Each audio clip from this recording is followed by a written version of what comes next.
I had moved out of my house, so I really wasn't close with my family at the time. My mom and dad loved me unconditionally, and they were good Christian, men and women. And I just didn't want anything to do with them because every time I was around them, they wanted to talk about the Lord, and I was not a place where I wanted to hear any of that, as I felt like my world was falling apart. And I was in nursing, but I was really unhappy. And I realized that, nursing isn't all it was cracked up to be. I love taking care of people, but there's so much more involved with nursing than just taking care of people.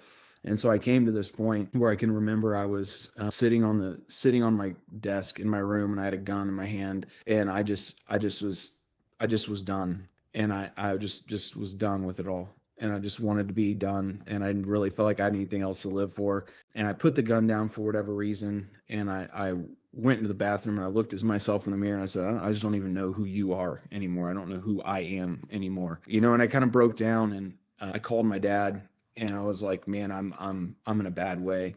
And he was like, come to church. And I'm like, I'm like, this is the last thing I want to hear. I'm like, how about no?